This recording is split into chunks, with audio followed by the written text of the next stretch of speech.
Hey, what's up, everybody? Welcome back to another episode of Smo Knows the Podcast. I'm your host, Smo. And I'm SB.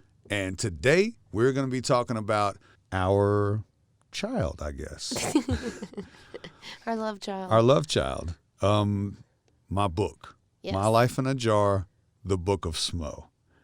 We're going to talk about the whole experience of writing. The good, the bad, and the ugly. Yes, that's perfect right there. The good, the bad, and the ugly of the Book of Smo. The Book of Smo.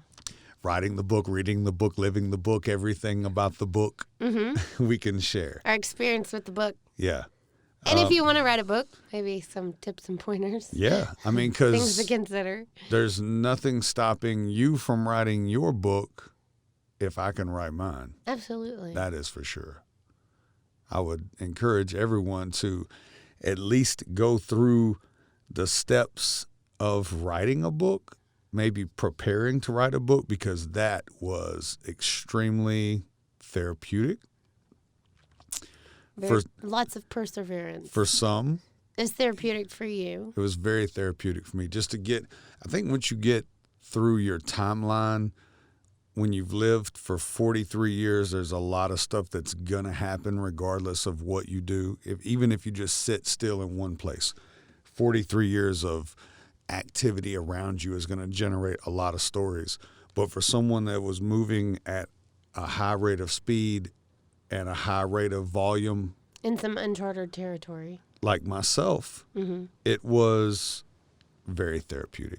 Right, and it's and kind of at the point adventurous. of your career that it seems necessary. Yes, there are enough things that have happened that have raised question and have developed interest among a large number of people that I felt like they deserved the document to explain most. Just most the asked. backstory. Yeah, the backstory. Yeah. Well, and getting to the point of why I wrote the book, you know, there's a merch table, as you're well aware of now. Yes. Every night, people ask a lot of the same questions. How'd you start doing this? How'd you become Smo? Where'd you get your name? What's your How'd mama you do? lose so much weight? How'd you do this? How'd you do that? What And happened to the TV show? all valid questions, all worth an answer. So in the attempts to answer those questions all in one sitting, I was like, you know what? It'd be cool to put out a book and just kind of give everybody the gist of what they want to know, need to know, and what I want to share. So walk us through how you began that process. Well, whenever I realized I wanted to write a book, I was blessed with a gentleman that came into my life via a video documentary interview. So I was doing a documentary, and a guy that came out, or I was being interviewed for a documentary, and the guy that came out to interview me and to lead the production was Jake Brown. When I met Jake, it was the first time we had met. He was a very interesting guy, and I like interesting people. And I was very interested in what he did whenever he said he was an author. I was like, wow, an author. You don't meet many authors. I meet a lot of musicians. I meet a ton of rappers, a lot of production people, but author, that's a slim list that I have. So I was like, oh yeah, that'd be cool, like to write a book. And he's like, yeah, I've done, I think at the time it was like 46 or 47 books. And I was like, wow, it's a lot of books. It's way more books than I've read. You've written, you know. So I was intrigued about the process, what it takes, what it would be like to actually write a book. And then, you know, once I showed interest, he showed the same interest as well, because it seemed like a hot topic, you know, Big Smo, the book. So And this was 2017? Yeah. This was around 2017. Yeah. Yeah. Yeah. At the first, yeah, it was Late 2016. 2016, like December is when we met. Right. So it was around 2017, maybe as soon as February. Yeah. Yeah. We were doing interviews. He was interviewing me. And that's how it started off. It was like, let's sit down and let's just do some interviews. Mm-hmm. Let me ask you some questions. And then after he, got those questions from me, then we built out a timeline from birth to present time. And what you do is you just go through and you make a 5-year mark along your entire, for me, it was 1976 to 2017 at the time. And you make a 5-year mark, and then it goes from, after you achieve a certain position in your life where you're trying to reach professionally, personally, whatever your point is of your book. Mine was me being my professional life. Once it reached a point, then we started to break that down into not into 5-year increments, but more into like event, big event increments. So it was really like the building out of my childhood that led to really where the artistic love for music and writing and just art in general, like where did that impact, where was that influence, how did it grow, what was, sometimes there's a situation that happens that may lead to you really exploring that. So that's what the story is about. It's about, where I came from, what I grew up influenced by, how I was moved by music, and how really writing came to my rescue when I needed it. And then as far as like personal, some things that my fans probably don't know about me, health-wise when I was a child, and then leading up to, some trouble that I got into, which really led to me becoming more of a writer and a creator. And then the relationships that I built along the way in life that then led to lifelong relationships and business, and in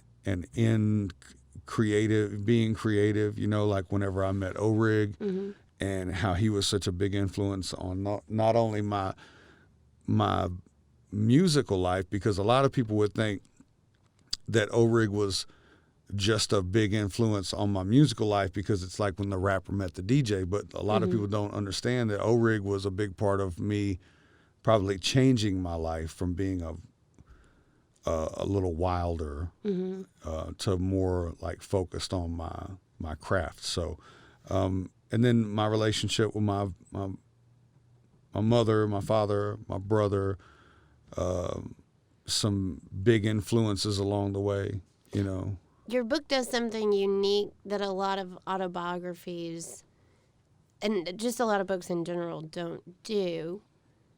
Instead of it being solely your story, y'all had a little idea for a little twist. So explain how the book reads to someone if they just picked up the book today. So I'm holding a copy of the book right here. This is the paperback.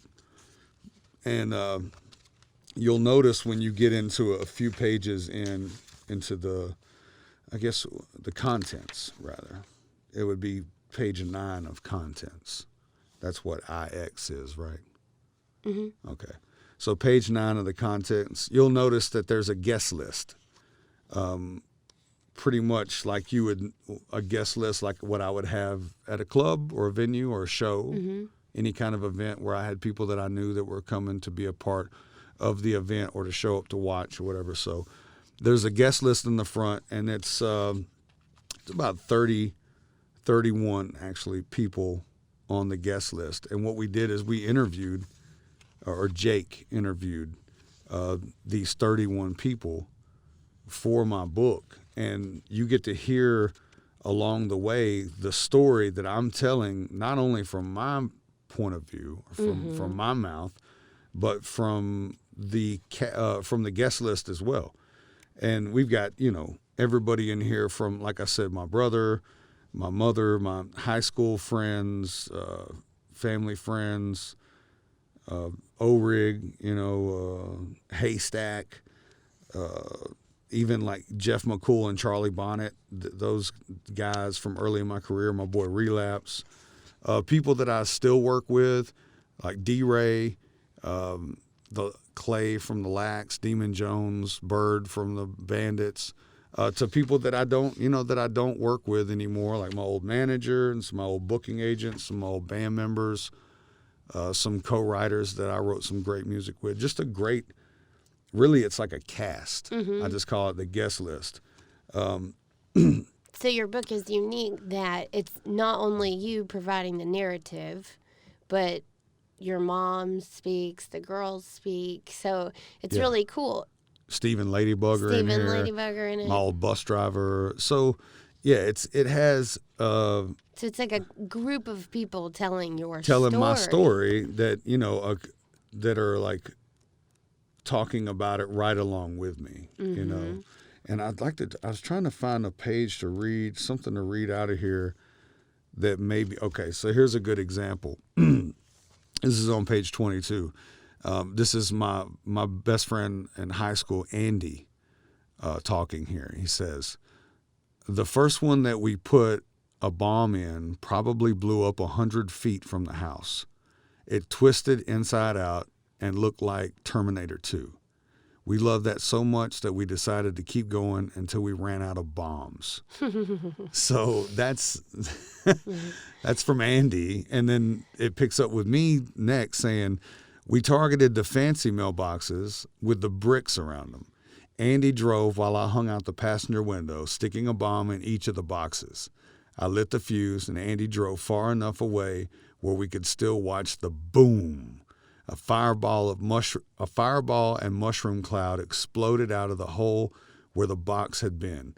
We blew up over 17 mailboxes that night. We still had some powder left, and powder meaning black powder. Gunpowder. So we decided to upgrade our bomb design from airplane bottles to a mason jar. So we were using little airplane whiskey bottles and baby food jars as basically housing for homemade bombs, but we decided to up it to, we had a bunch of this black powder, which is how we got caught. The person that bought it for us wound up snitching us out. So we filled up like a tea size, like a tea glass size mason jar with black powder. And I was making the fuses, like homemade fuses, tying bottle rocket fuses together, very dangerous. And we'd hang it out like a foot outside of the jar, a fuse that was like a foot long, and light it. So here we go. We decided to upgrade our bomb design from the airplane bottles to a mason jar. Highway 231 was just 2 lanes back then. So if you're from here and Highway 231, it's a 4-lane highway now. At this time, it was just a 2-lane road. It was 2 lanes back then, and the glow of the Pepsi machine on the porch of Midway Diner was like a beacon. Which at the time it wasn't Midway Diner, but to let you know, same spot, but it's the same location Midway Diner is now. But then when I was 14 and this incident happened, it was like a gas station. Yeah, it was like a little convenience store, very small little gas station. But it was and it was a Pepsi machine on the front.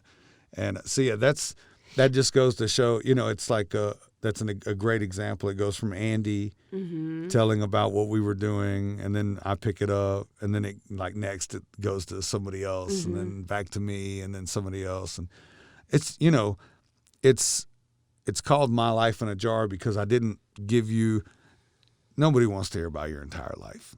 You don't want to hear about everything. And I don't really want to talk about everything. So it's my life that was worth talking about for me, and putting it in a nice little jar, a consumable so project. I can consumable project. That's exactly what it's I was a consumable project. When we're talking about the process of actually writing the book. So you and Jake, and I was around for this, that just interviews. Yeah, and you were here interviews for the and whole interviews thing. and interviews. And I mean, there were people, myself included, that were interviewed that aren't in the book. Yeah, there's a lot of people that didn't make the cut. So just explain the process of whittling through. How do we keep what we keep? What was that process? So the first thing that we did... We said that it's our child. Maybe we should explain where that comes from. I'll let you explain the child. Well, talk about the process. Well, okay, so the process of... we call it the process of elimination because we had... The manuscript for this thing was like 500 pages long. Yes. You know, and once you get your hand on the book... when you're talking about pictures and all the extra stuff, you're looking at 207 pages. Yeah. It's equally like the cookbooks. If you already have the cookbook, they kind of feel the same. It's a nice, like I said, consumable project because anything over 200 pages felt like it was going to be hard for me to ask my fans to commit to. You know, I mean, you asked me to read 200 pages of something, I'm probably going to tell you to kiss my ass. Did you read the 200 pages? Of something. Of what? Remember the big manuscript? I did. Oh, actually, I didn't. No. Look, the manuscript was so painful to just read through that I had to hire a student from, what was that college? Trevecca, somewhere. So I hired a girl from a college in Nashville to come and read the book to me while I continued to work. I had a ton of work going on at the time because we were finishing up the album. Well, and you and I had different visions for the book. And there was a very long time that I was not participating. That was your project. I wanted you to see that through and you take care of it because we had different visions for how we wanted it to go. It was a tell-all. I had a job that I was very much involved in. John wanted to take the approach of a tell-all for a book. I am a huge reader. I love to read. I love autobiographies. I love reading about other people's lives. And I already kind of knew the dangers of what a tell-all can be. Yeah. Both legally and personally, what that can do to you and your relationships. And I am of the approach that mystery is more attractive sometimes. Yeah. And that... you can fill in the blanks. Well, and intimacy exists for a reason. If you tell everything to everyone, you have nothing to share for special people. Right. So, you know, that's also another thing that I feel in my life is like mystery is good for right. And we classy. Removed the big thing that we removed was all the negativity. Well, and that's another thing. A book lives forever. Yes. And that was something that, you know, your children aren't entirely grown. Sometimes I feel like permission, like from a parental child, you know, to me, admission is permission. If I knew my parents did it, shoot, yeah, I'm going to go do it. Mm-hmm. So I just didn't want it to be something that your kids read and be like, well, Dad did all these things. What do I care? You know, must be okay if I do them. Yeah. So it was just one of those things that we just felt like not all things in our lives as humans, not just you. Well, I'd already been through this shit once with a TV show. Exactly. And knew how dangerous it was. And so I chose as a partner to say that I could not participate in that project. I didn't want to be a part of it. And we had taken a very, very long attempts and tried very, very hard to separate our lives. Right, from professional and personal. Yes, right. That we were John and Sarah Beth, and you went and did Smo things, and I went and did my things. Right. And, yeah, so I think that was another thing, too, is we were so used to living so privately that I was terrified of what the book was going to bring out of the woodwork. Right. Legally or for any reason. And I'm not even talking about past relationships. I'm talking about just there's some things legally that are still up in the air right now. Right. That we didn't really need to talk about. So it was... you wanted to tell all. Yeah, it was going to be a tell-all. I wanted to tell nothing but the good stuff. And then I came to realize that dialing it back to a consumable project that removed any kind of negativity, didn't let any kind of bad vibes or relationships or anything like that exist, or, you know, we just cut out all the crap, basically. And it left a very nice, very easily read. Yeah, it's still very true. Very true and very informative. But it's fair to only tell your truth. Right. It's not fair to tell other people's truths in your story. And so that was something that we decided together because I was left a 500-page manuscript. To edit through. Because I finally said, yep, we're going to do it. Fine, we're going to do it. And the reason why you said that the manuscript was so painfully written, it just wasn't written for our audience. We had thought it was going to be more like John telling his story, and it was more like someone telling a story about John, kind of. Yeah. So it just was something that it has been my dream my whole life to do something with a book, and you let me do that. There it is. So the most fun thing that I had doing the book was probably the photos. I enjoyed going through and picking out all of the childhood photos, things that I had forgotten, pictures of me and my brother, things of me and my mom, family photos that we had posed for like painfully throughout, well, I'd say 12 years of evolving from a very awkward looking fat buck-toothed child to whatever I've become today. So it's fun to like go through all in a setting and like see the evolution of myself and, you know, the people that were in my life and getting to see people that aren't in my life anymore. So it was very rewarding when it comes to the pictures, and then being able to put, you know, we did a thing online where we did the kinfolk stories, and they were able to submit some of their like stories of meeting me, which we added to the book, and I thought that did really well. The artwork turned out great.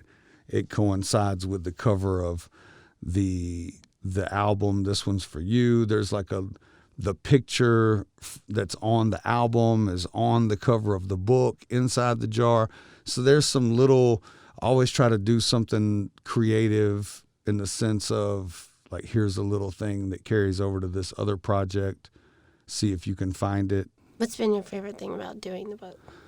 I guess like revisiting the timeline, remembering the things that I have done that was like so long ago that I haven't thought about, thinking about, you know, growing up as a kid on the farm, reliving a lot of memories with my dad. There's just a lot about the book.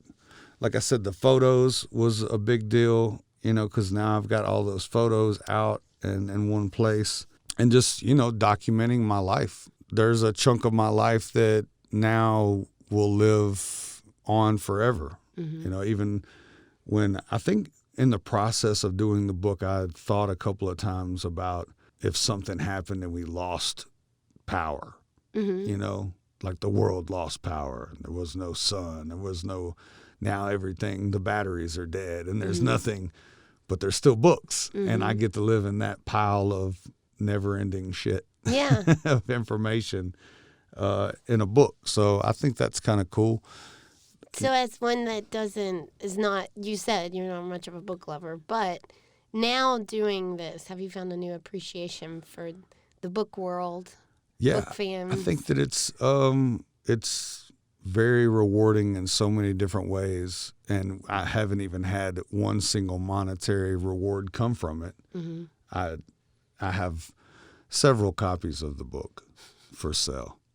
So before there's any, and I think that's important to say because most people are fueled by monetary reward. And I haven't even received a monetary reward for the 3.5, 4 years that we put into this book. And I already feel rewarded. So yeah, I think just having the book is a big deal. I'm excited about selling it and sharing the story, you know, and then getting the feedback, and then possibly even writing another book doesn't have to be so my life, you know, because I just covered that. But you know, who knows? What would you say was the worst part of writing a book? The worst part was having, I guess, you know, the opposite of the good was having to revisit stuff that I didn't want to think about and people that I had forgotten for a good reason, and maybe some just the edit. The edit was tough. I think reliving things is one thing, but then like having to relive something in an edit is another thing. But it was also very therapeutic being able to remove the things. It's like the playlist that I made today on Spotify. I only put the Smo songs that I really liked, and if there was some that I didn't like, I just didn't put them in there. Right. You know, so it's kind of like you choose what radiates to your listener. You know, and I think that the book has taught me that power that I have, the edit. Yeah. So the edit was painful but rewarding. So the book led to an opportunity to do an audiobook. Yes. Explain that process, how that's been. So that was tough. Because I got to watch you go through the whole evolution of that process. Yeah. So explain that to everyone.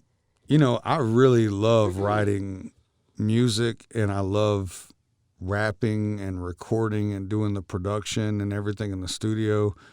Doing an audiobook is not that process.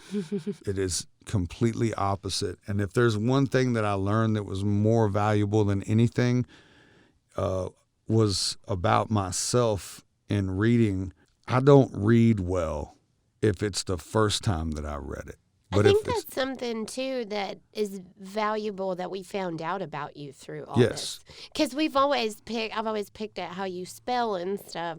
But then we figured out through all this, you were like, I just don't think I'm a good reader. Yeah, I'm not. I'm not a good reader. I love that in spite of that, you're still so determined. Well, it was a tough, because I'd never read out loud that needed to be recorded. And that's not like sitting here having a conversation into a microphone that's not words being read off of paper. Exactly. There's a whole other brain process that's happening whenever you're having to read something well, and they've had paper. Research done that showed that we weren't made to read. We learned to read. Like, it's something we learned. I've enjoyed watching your perseverance through that to become a reader. You've become a reader through writing a book. So I never read out loud to record or to be heard professionally, other than my kids and myself. Right. Or if I was reading an instruction manual out loud, which that was usually not my job. I just don't really read. And when I find myself standing in the vocal booth at D-Ray's, cutting the audio book, I realized that I suck at reading. And it really bothered me to be a 43-year-old man who feels educated, but now can't read out loud. And I can read the words. I know the letters. I know the words. I see the sentence. It's your story. It's my story. I know it more than anyone, but reading it was so difficult. So, and the first day, man, if we had the uncut tapes, and I'm sure that D-Ray and Hef, when Hef had to go through and edit the audio book, he had to cut out so much cussing. I mean, I threw the book across the studio. I was so angry at myself for not being able to do this because I felt like I was capable. I felt like I was educated enough and definitely talented enough vocally to go into a booth and record something. I've recorded lyrics for years off of paper. And you said something to me that I feel like was so, it jarred me when you said it. You said, I feel like that little kid that had to sit at the kitchen table and do my homework. Like, I feel like I just don't know how, like, I know what I'm supposed to do. Yeah. I even know how to do it. I just can't do it. And so it was funny to hear you say, like, I feel like a little kid again having to do homework, do the audiobook. It was terrible. But you learned so much about yourself. Yeah, and it was an easy fix. Once I learned that when I read something the second time, I don't have a problem reading it. So what we did is I would read the sections. I would pause. Digest it. I would read it, and then I would say, okay, let's go. And then I would be able to breeze right through it and to add punctuation and feeling and energy and to the whole thing. So definitely the audiobook was probably more therapeutic than the actual book, because I learned like a major thing about myself, and it's not a disability, it's an ability. Like, I know that for me to be a better reader, it has to be read out loud the second time. Now I go into any situation where I'm having to read something or do a speech or anything, and I pre-read before I go in, because I know that's how I work. So that was a big learning thing for me. And then I think also doing the audiobook, it reminded me of drama class. Oh, cool. You know, I think I got some nostalgic vibe from whenever I was in drama. Yeah, because when you read aloud, it is kind of an acting. Yeah, you have to have a certain tone. You do have to have a certain... Because people are going to listen to it. Yeah. Let me see. I've got a clip from the audiobook here. Let's pull it up, and let's just do a little example here. See if we can dial this in. This is the My Life in a Jar, the Book of Smo, somewhere in the early years of my life, probably.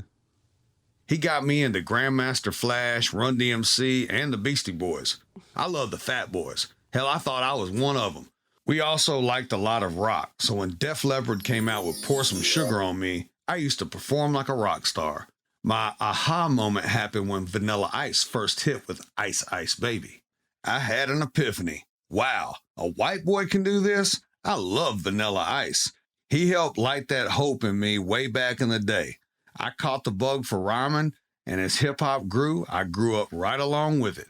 See, where we live, there wasn't much hip-hop. You can tell I'm not like the best reader that there is, but I did give it my best shot. Oh, there's the rain again. The rain's coming. And this was not part of it. It was perfectly timed. That was not part of it. I did hit that on accident. But as you can hear, like the book, the audiobook, it's me reading the book. And then, of course, let me see if I can go to another part of it real quick that has, so your brother was one of the readers on the book. Let's see if we can get to it. We tried to do our own Brooklyn street dance, b-boy DJ stuff right there on the farm. We had the Breaking movie soundtrack, and the poster was step-by-step breaking dance moves on it. I even did a performance at a dance at my grade school. Me and my buddy stuffed pillows under our shirts and came out on stage to perform Fat Boy's Wipeout. I knew at the age of 10, this is who I am. The boy. You see, you were about to come in right there. Let me just stop right here and just say this. That feels like drama class. Yeah. You know what I'm saying? Like because it's almost like, and I guess I'm going to blame this on early voiceover production that I had to do when we used to do voiceover classes and commercial classes in here. And then the TV show having to do OTFs and BTS and like all that stuff. That did help prepare me for this audiobook because I was more... It's like doing a monologue. Yeah, it's like doing a monologue. It's almost like it's like Snap, be in character, you know, and that takes some time to figure out how to be in character, because I was going straight from like mad, slam the book, blah, blah, blah, to like... I loved cows. We were out on the barn just hanging out, doing our thing. And I tell you what, you know, because there's a way that you have to tell the story in the tone that people are used to hearing that makes it all make sense. So I think what we're about to hear you actually reading in the book, I'm not sure who this is for. Probably for your mom, my mother. Talking about y'all lip syncing. All right, let's see. And the Fresh Prince parents just don't understand. They'd record themselves and pretend they were doing the singing. They did pretty good with all the words. John would always play Run DMC and the Beastie Boys and back when we were hanging brother. out at his house. I was into Hank Jr., so I kind of got him listening to Hank. He became a big Hank Jr. fan, though, and even had a red 57 Chevy model car he decorated with Hank Jr. all over it. He got me listening to Run DMC. And it's kind of funny now. As a young kid, we got tapes in the So mail you can Uh-huh. see that's your brother, him reading the part of Travis Fultz. Yeah, so Ben read all the male voices. You read the parts I read for the my females, mom and yeah. and So I got Mary to and be, Lanica. I got to be Mary Jane and the girls. It was harder being the girls than I would have thought. I Yeah. had to really channel my inner Myrma. Yeah, that's a tough one. So the audiobook was, it was a lot of fun. Yeah, I'm not. Oh, gonna I lie. love the audiobook. It was so much fun. It was a ton of fun. I would have to say my favorite memory of the book was when it was shipped to Mexico. Oh yeah, And we did the final edit in Mexico. yeah. We did the edit in a lot of places. Yes. We did the edit in Denver. We started the edit Here. in Denver after a wild car chase. yeah, down we, the we driveway. started the edit here. I which started the edit here. which led into which led into us starting the edit together. yeah, which was a big growing. Yo, if you know how to use the search magnifier on a Word document, it can change your life. Yeah, you can eliminate You can people. search words and delete them simultaneously. So we learned that, and then we started in Denver. Yeah, Then we worked on it when we were at Holiday World. yeah. Wrote it in Holiday World, and then finished it up here in the studio for the first real edit that was Sent it off. Yeah, and then our first paper copy of it that came to us bound. Came to Mexico. Came to Mexico. In Mexico Came to City. Samuel's house. Yeah, Samuel got it for us, and then we. Yeah, so my old tutor in Mexico from 10 years ago, he received our first copy of the Yeah. book for us. And then we met him and got it, and then went to a park Yeah. and did the final edit. Yeah, we went to Bosque de Chapultepec. Say that again. Bosque de Chapultepec. Excellent. We're real proud of you Thank and you. your ability to speak of the lingo. So yes, while you fed a gummy worm to a squirrel. squirrel in a tree in the I did. park. Guilty as charged. Yes. So that's my favorite memory of the book is finishing it and reading it in Mexico. Yeah, that was nice. And then receiving the books, Gosh, that was so fun. like getting Thank God Matt Julian was here. getting the first few boxes of the hardbacks. That was That was- awesome. That was awesome because there were a few boxes. Mm-hmm. When the paperbacks came, and there were 87. How many boxes are there? You numbered them. 52. 52? Full of 32. 52 times 50. 32. It's a lot. It's a lot of boxes. We have 1,800 books. Yeah. So if that math's not right, I'm sorry. I need to go And get if you more want to books. buy 1,800 of them, holler at me. Or just one. Or just one. Speaking of, Yes. so the book being done, and now the book being in possession, and Mm-hmm. now we're selling the book. It was on a billboard. We got a billboard on 231 to advertise the book, or 231 on I-24. Mm-hmm. I don't know why I said 231. Because we were headed to 231 guess via so. 24. So we got the billboard. We did some advertisements, graffiti ads. And it's on sale now. Yeah, and now it's on sale. Barnes & Noble and at smomart.com. And very excited about moving into our new line of entertainment.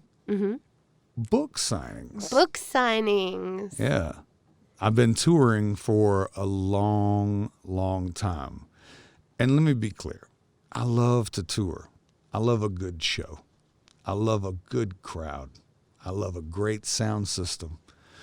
But getting all those good, great things all at once in one location is rare. And I'm just really tired of being disappointed out on tour. And a book signing is at 6:30 p.m. Yeah, there's some Not midnight. evolution. There's some evolution in my life that I'm just like, nah, I'm kind of tired of doing midnight shows at a bar full of drunk people. Oh, when you could be at a cozy Barnes and Noble. Yeah, when I can be at a bookstore doing a book signing, talking about everything that I've done instead of still trying to prove that I'm capable of doing it. Yeah, catch me at Barnes and Noble. Speaking of the book signing, let's talk about that. So, We've got one coming up December the 10th, Murfreesboro, Tennessee, Barnes and Noble at the Avenue. That's where we met. yeah. Not at Barnes and Noble, but Right right across next the door. street. Yeah, Bar Louie. So if you do come to the Barnes and Noble meet and greet or the book signing, /meet and greet on December the 10th, you could go over to Bar Louie and have a drink where we met. You could listen to Thing for You. And you could, this is something for our true fans. True fans. If you get the album We the People, listen to Thing for You, go into Bar Louie, where that song was what it was written about, where we met. Get a sweet tea and appetizers for $2. Yep. And then go across the street and come talk to me about it at Barnes & Noble. Yeah. From 6 to 7:30 p.m. on December the 10th, which is a Tuesday. It's a Tuesday. Turning up on a Tuesday for book night with Smo. And you can either bring your copy that you've already ordered online Cyber Monday, or you can pick up a copy there from Barnes & Noble. They'll have plenty. Yeah, they'll have plenty there. But overall, man, the book is a masterpiece in my eyes. It's something that even my brother on Thanksgiving Day said that I should be proud of. Excellent. So that means a lot coming from him, and I want to thank him for being part of the cast. Yeah. On the guest list there. And feedback from people who've not been directly a part. We've been getting information back from people. Your business manager. Yes. Katie. The ever so precious Katie Clownmore. She said she read it. She loves it. She loves it. And we had a visitor out from Murfreesboro Pulse who did an interview, an excellent write-up about the book. Yeah, from the really Pulse. Appreciated his visit, John Little. Yeah, so, it's a great book. And if you're into reading books, then I suggest you get a copy of it and have me autograph it for you and just hold on to it forever, and share it with everybody. It's my story. It's my life in a jar. So pick up a copy. The audio book will be coming out this holiday. We're trying to get it out before Christmas. It's written on a 7th grade reading level. Yeah. So ability, anybody could read it. If you feel challenged by a book that's a little too... And I'd say young adult. Yeah, this is definitely young a young adult adult appropriate. I don't know if I wouldn't. It's not. It's not a 9th grade book. Yes, it is. Is it? Have you read a 9th grade book? No. Yeah, The Crucible. Okay, so it's right. What's the age limit you think on this? That's what I said. It's young adult, like 13, 14. Okay, so I would say that it's definitely PG-13? written. Yeah, it's definitely PG-13. It's If you would let PG-13. your kid hear the word shit. Yeah, we don't go too hard in the No, book. Yeah. no, and that was intentional. Yeah. We wanted to be able to share it with a broad Yeah, audience. so if you do get the book and you're like, this feels like a dialed back version of, like maybe the hashtag fan etiquette Smo. Well, I wasn't angry when I wrote the book, and we edited it so younger people could enjoy it, because I love my little kinfolk, and I think that my story could be inspiring to anyone who reads it, Yeah, so I'd definitely say be something to pick up for any Smo fan. Absolutely. All right, guys. Well, you've been listening to the Smo Knows Podcast. I'm your host, Smo. And I'm SB. And thanks for listening to Smo Knows. Boss of the sticks.